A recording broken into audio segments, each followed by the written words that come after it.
Esu Stanislovas iš Gargždų kultūros centro folkloro ansamblis Cirulelis. Ir aš jums noriu papasakoti tikrą atsitikimą.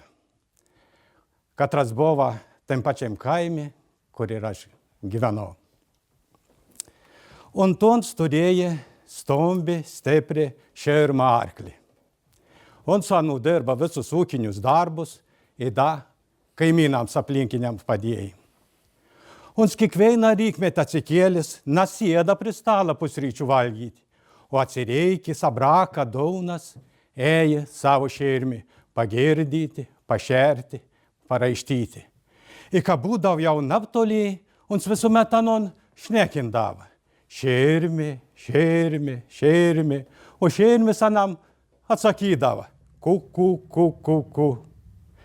Apie kiekvieną rykmetį ons išėja ano paraištyti. Nuėjęs į kitos pievalį, žiūr, ano šermiaus nabie. Per visą kūną padėjai šalt šiurpis, negalėjai neišveitas pajudėti. Ir šiek tiek atsipeikė jis ons, nuėjo tom veitą, nabrada, nelinciūgas už tempelių.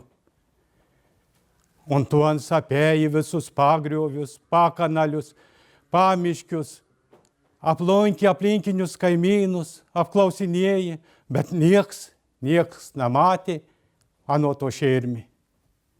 Vieni ramena Antuoną, kad sako, tu nenusimink teik, juk nada tai išeina kopa tai kreta.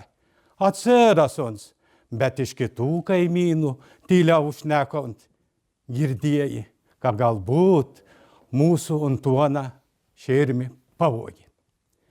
Nabrond Antuons veitas netrobuo, nelaukė, vis predams pro šalį pakilno brezgilus, pakinktus kitus pajam užeinu, ratus pastumda, ir vis galvo, kur tas mano šermis, o darba tai lauk. Ir ons sugalvoji parašyti skelbimą, kad išpirkti arklį.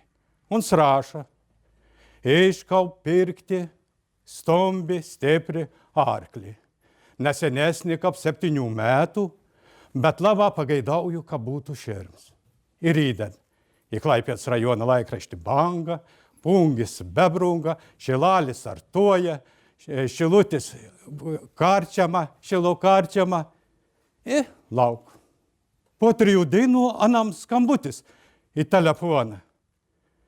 Alio, girdi, tu iškas pirkti arklį? Taip, iškau. Tu gali atvažiuoti pas mūsų, mes turam tokį arklį. Ir nieko Antuons nelaukis, nuėjant pas kaimyną, kuris turėjo žigulį, da paprašo veina kaimyną, sėdi mašinį ir jau už valandos anie ir pas pardavėjai keimi. Išlip Antuons, akis dėdelis, žvalgos, bet nepamatys to arklį. Bet niekur nemato tam momentį. Klaus, tu, tai rodyk, kur tu turi to arklį. Enam, sak, ten užstaldį ir.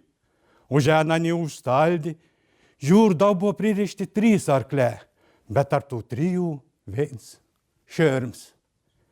Ano žingsnė Antuoną padidėja, pagreitėja, į ką buvo arčiau, ons išteisis abraka daunas, pradėjo anon šnekinti. Šermi, šermi, šermi, o šermis atsisok ir atsakė, ku, iki klinciūks led artėjai prie Antuoną. Priėjo Antuons, apkabena šermį per kaklą, o šermis padėjo galvą ant peties ir pasokis grįžtelėjai ano abraka daunas.